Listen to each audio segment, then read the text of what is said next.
You will understand these things better. No matter how wrong your child is, no matter how disobedient your child is, and everybody is saying this child is rebellious, and there is nothing you say that he obeys. When he is at the position of death, and he begins to cry unto you, and he begins to speak, if you are his parent, you will not be able to sit, no matter how it is, because he's your child. But the Lord Jesus we are speaking about, he's the Son of Almighty God,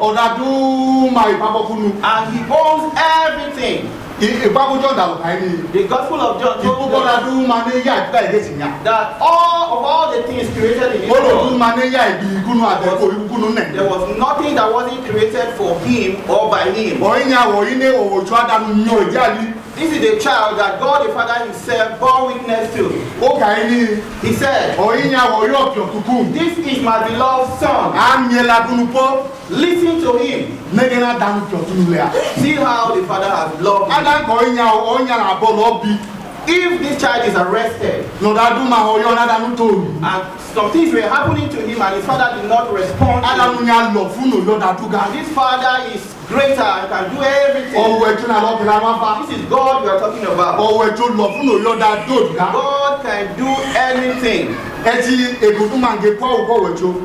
Sometimes, many times I'm amazed at God. And I remember his conversation with Job. What God was telling Job is beyond human imagination.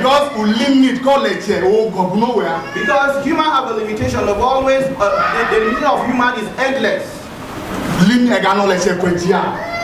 The extent of human knowledge, that is where God begins. That makes us understand that God is all powerful. This God we are talking about, he is the one that divided the Red Sea and people passed through. The God we are talking about, he's the one that has created everything you can see in this world. And he said that this is my beloved son. And this child has done nothing wrong. And this child is now arrested. Why must he even be arrested? For whom was he arrested in the first place? And this child began to cry. Adam. My father, my father. Adam. My father, my father. Why have you forsaken me? And God was calm. Have you ever thought about why did Jehovah do something? Why did God do this? For whom did he do this? Is it because of you and I? Who are you? Who am I? That Jehovah would do this is only to allow him to suffer for sin. For wicked people were suffering him. God allowed his child to go and he allowed him there. When you go to the book of Lamentation, he said that as he hung there crying, the response from his father was to send fire into his bones. That was the mercy he had on him. Look at what the father has done to send fire into his bones, so that he will feel more of it. That made me to see that it was like all the suffering he was experiencing was not enough for the father. And that is the son of his love. That is in the child whom the father is well manifested in. That is the one that God has allowed this to happen to because of you and I. The Bible tells us that we humans, the way we are, the extent of our wickedness, and there is nothing that would make us good again. Here in our prayers just now, and our portion was to stay, eat, drink, and die. There was nothing that would be done to make us better. Hebrews chapter 10 tells us, it tells us that